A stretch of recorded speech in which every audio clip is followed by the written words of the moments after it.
Muy buenos días, tengan todos ustedes, compañeros, estudiantes, sé que están en casa y que hoy 23 de marzo del 2020, sé que están de alguna manera en otra sintonía, en otro espacio, están en su espacio íntimo de casa. Sin embargo, acuérdense que en estos momentos tendríamos que estar pues atentos y laborando en torno a lo que es la asignatura de creatividad espacial de una forma. Estamos en las instalaciones, en su taller de la Universidad de Chihuahua, CUI, y precisamente vamos en una opción alternativa de dar la clase para que ustedes tengan ese servicio académico independientemente de la contingencia que estamos viviendo en el país. Entonces, en ese sentido, vamos a no darle ya más largas al asunto y vamos a comenzar con el tema continuo que hemos seguido acerca de lo que sería el marco del tema, que sería todo lo que es la configuración espacial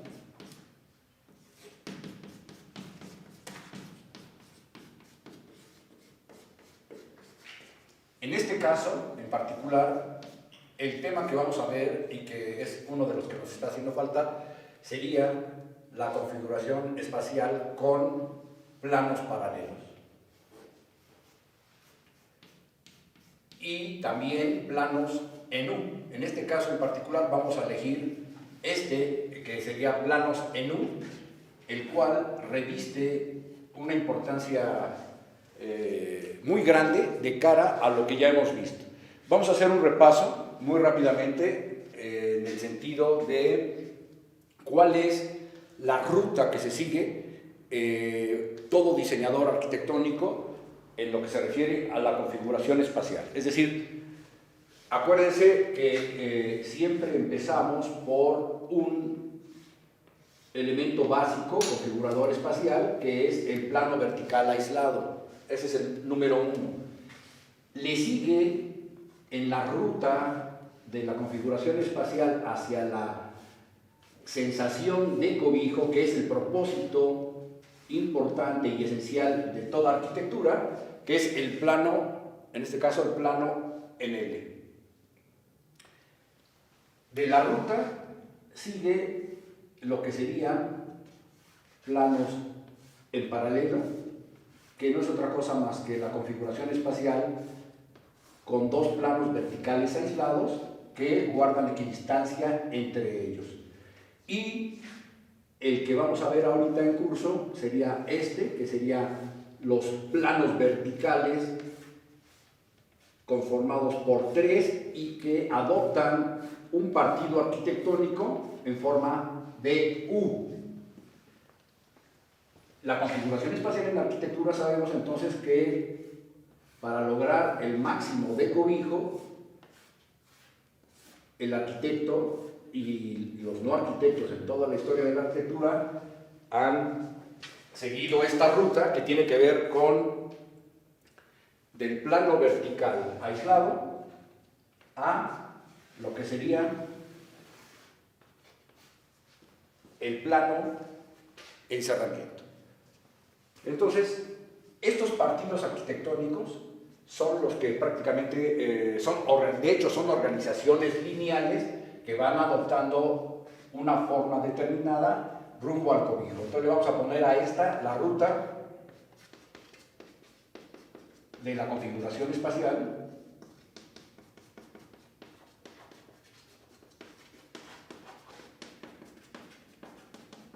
hacia el cobijo.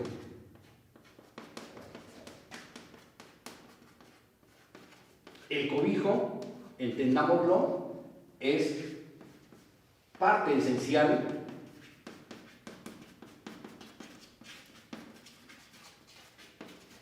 del quehacer arquitectónico.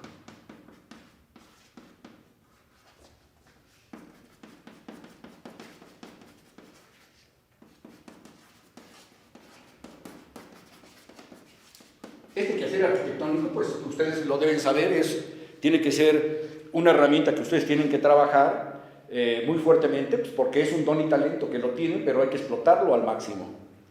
en todo momento. Entonces, el que ustedes tengan evidente siempre esta intención mayor es sumamente importante, porque cuando vayan a conceptualizar un diseño, deben elegir realmente cuál es la que le va a ayudar a la solución arquitectónica a resolverla.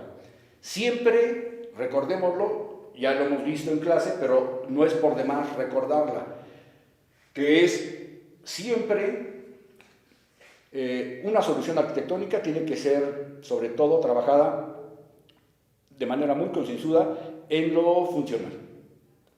La parte funcional o de uso es la que le va a dar el carácter principal a la arquitectura, porque finalmente todo diseño, recuerden, es hijo de las necesidades.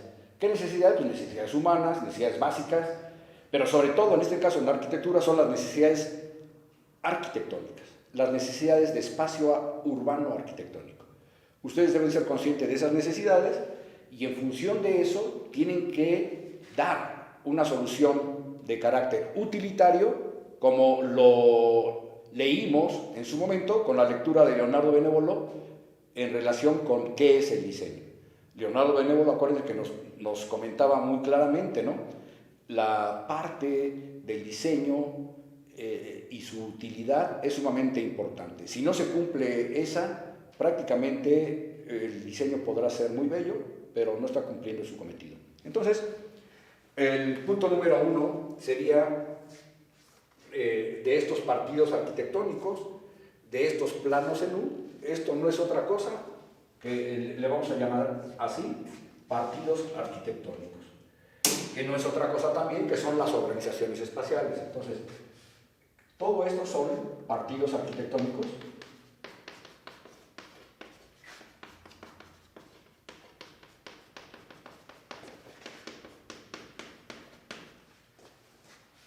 y o organizaciones espaciales.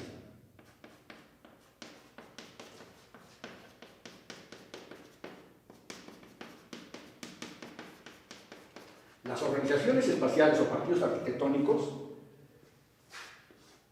dan respuesta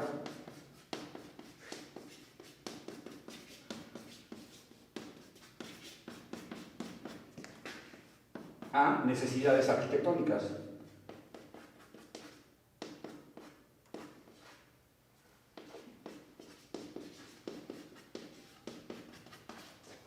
Necesidades de espacio arquitectónico. Y le agregamos urbano arquitectónico.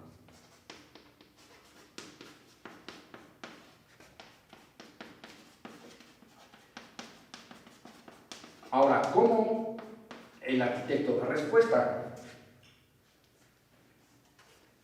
La respuesta, la pregunta es ¿cómo?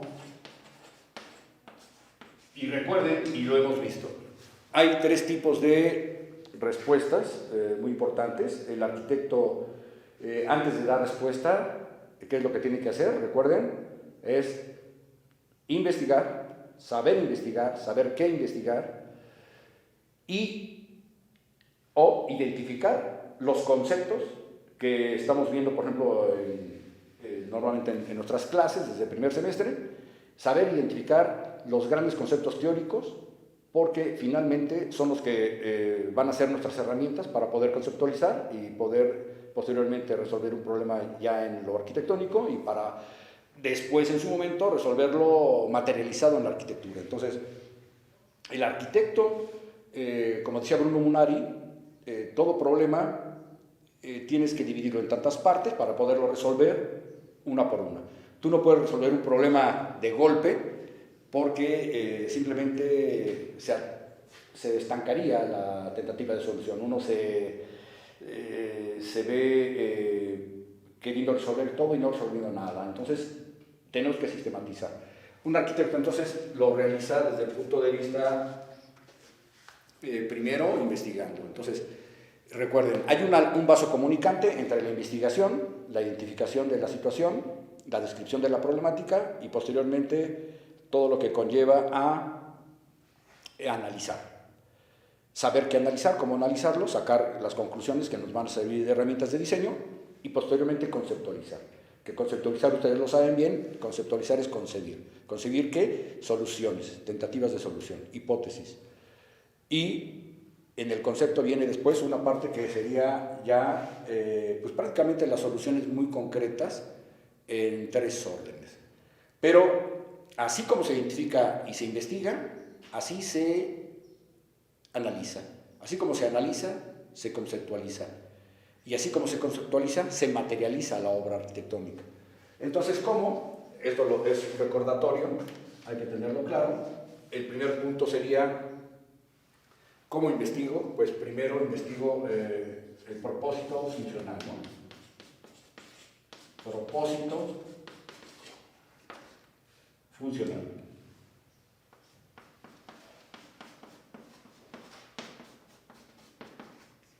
Dos, propósito formal expresivo.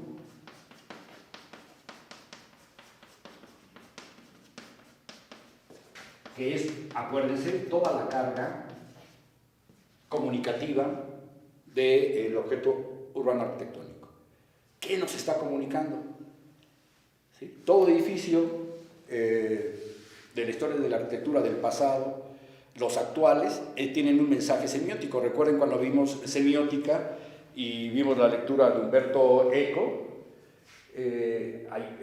lo que referente a semiótica en la arquitectura, es muy claro cuando dice que la arquitectura es un fenómeno de comunicación, ¿sí? Es un fenómeno cultural comunicativo, que finalmente utiliza un lenguaje muy singular, no es como la literatura, no es como otras manifestaciones culturales, sino que tiene su propio lenguaje y en ese sentido tiene una carga muy importante de mensaje.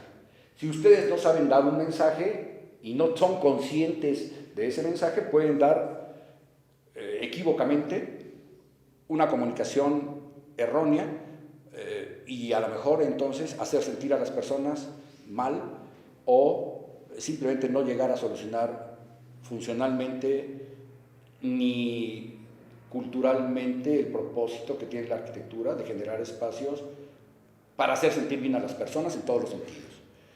Entonces, el formal expresivo y o estético es muy importante. Estético porque obedece a principios ordenadores, porque obedece a las proporciones adecuadas, proporciones renacentistas, proporciones áureas, proporciones que tienen que ver con la naturaleza, con las proporciones propias de la serie Fibonacci, etcétera, etcétera, todo lo que hemos visto. ¿Por qué? Pues porque finalmente el hombre, aunque modifica artificialmente el espacio, necesita trabajar esta parte de la estética y que finalmente es parte de nuestra naturaleza humana. Somos producto de la naturaleza y como tal entendemos y percibimos a partir de cómo la naturaleza también reproduce otras formas orgánicas e inorgánicas bajo proporciones y estéticamente bellas. El tercer punto sería el propósito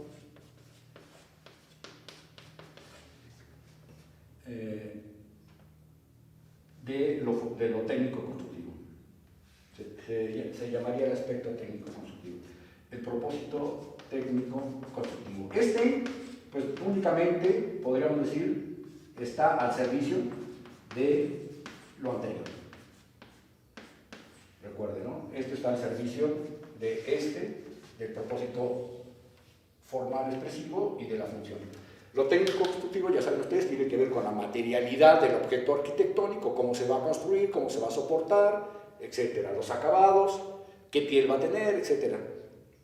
Pero al final ya es una respuesta al servicio para que funcione el objeto arquitectónico y para que exprese lo que tenga que expresar. Bueno, una vez determinado esto, cualquier análisis que hagan ustedes de los ejemplos representativos para la elaboración de la cédula correspondiente a planos configuradores en U, ustedes tienen que hacer su análisis basado en, a ver, ¿por qué este objeto arquitectónico tiene esta forma en U? ¿Por qué en esta época diseñaron este edificio con estas características? de 3 planos en U. ¿Por qué esta forma? ¿Por qué organizados bajo ese eje compositivo? ¿Por qué con esa manera de agrupar estos 3 planos verticales? ¿Cuál es el propósito? ¿Existe otro principio ordenador como el plano base, la pauta del plano base? ¿Cuáles son los elementos reforzadores formalmente hablando? Y bueno, en lo técnico constructivo, ver un poco de acabados, ver un poco, no es el gran objetivo ese, pero sí tener ciertas consideraciones. Una vez dicho eso, vamos a entrar en tema de lo que son, desde el punto de vista teórico, lo que sería una disposición de planos en forma de U o una configuración espacial en forma de U. Entonces, si observamos estas 3 imágenes en la parte de arriba, ustedes se van a dar cuenta que la disposición en U está conformada por 3 planos, ¿no? Uno y estos 2 que se comportan en paralelo, dejando una boca al frente y dejando el campo espacial con un centro de carga y energía espacial al centro. Este elemento puede ser visible o no visible, recuerden ustedes, y que se proyecta con una tendencia hacia afuera. El plano base queda de alguna forma recortado desde el punto de vista de la percepción gestal, ¿no? Desde una cuestión gestal. Ustedes ya lo hemos visto en otras sesiones. Recuerden, todo espacio negativo tiene un nivel energético importante, que ustedes ya pueden sentir. Lo pueden sentir con el ejercicio que hemos hecho de las manos, donde ese espacio negativo aparentemente no tiene vida, pero tiene una presencia muy fuerte, ¿no? Los seres humanos lo buscamos inconscientemente. El cobijo de su recámara, el cobijo de su casa, el cobijo de una plaza, dependiendo de donde se encuentren. Entonces, la conformación de ese espacio negativo por esos 3 planos se refuerza con la idea de este plano base. Este plano base que puede tener inclusive un cambio de textura contrastada con el del espacio exterior. Se está generando prácticamente, entonces, en los planos en U, se está generando precisamente un campo espacial muy poderoso que tiende hacia el cobijo, porque estamos prácticamente a un paso de lo que sería un espacio cerrado completamente. Este espacio que tenemos aquí,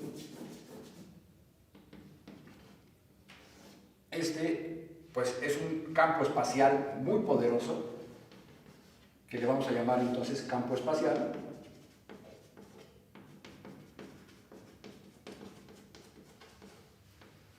De influencia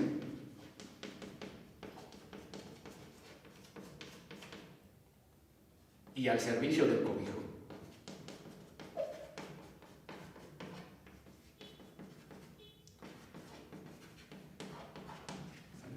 Y entonces se generan varios tipos de espacio, que sería sería un espacio del fuera. Todo este espacio que queda en los albores de la configuración espacial sería un espacio del fuera. Y por lo tanto, si tenemos un espacio del fuera, hay un espacio del dentro.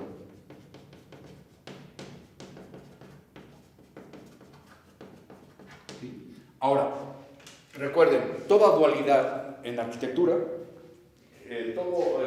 contradicción dialéctica, el arquitecto tiene que modularla, tiene que trabajarla muy bien en armonía. O sea, por el hecho de que sean opuestos, el fuera y el dentro, no significa que el arquitecto los tenga que armonizar. Es decir, yo tengo que esta dualidad, ¿sí? La dualidad, en este caso del dentro y del fuera, hay que armonizarla. ¿Cómo?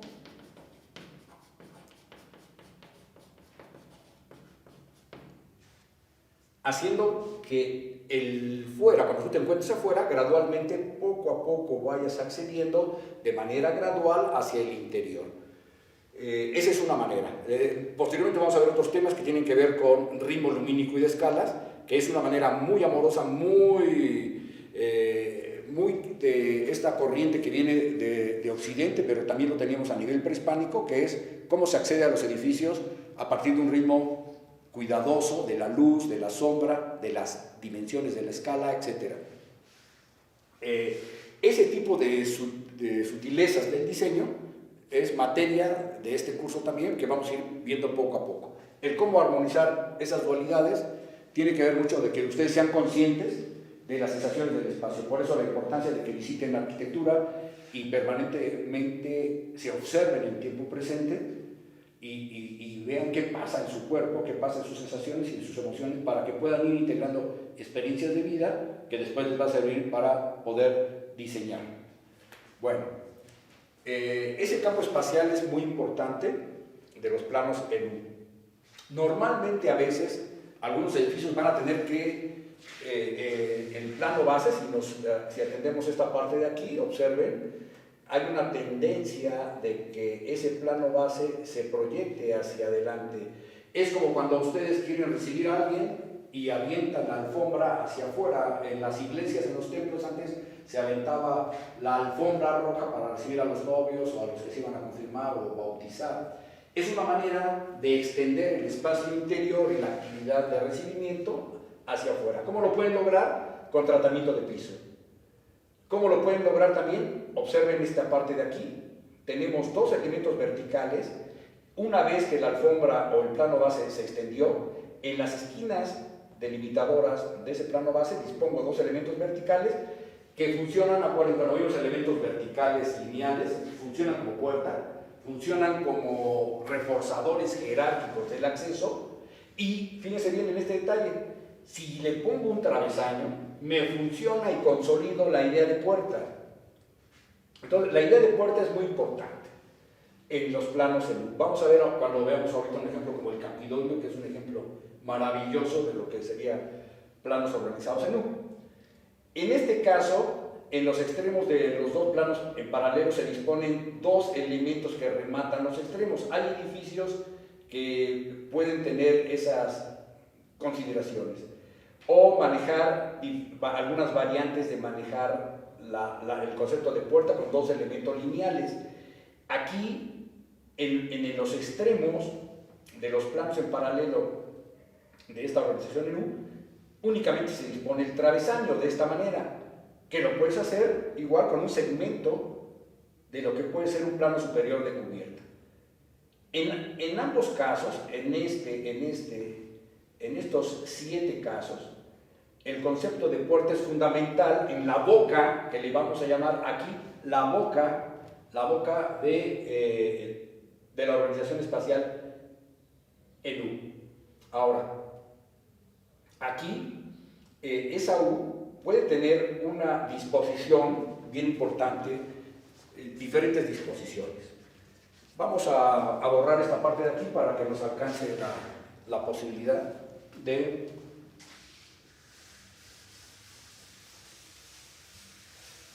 hacer más análisis para que no nos ubiquemos nada más respecto a lo que sería nuestra herramienta, que es la televisión, pero en este caso lo vamos a hacer de esta manera.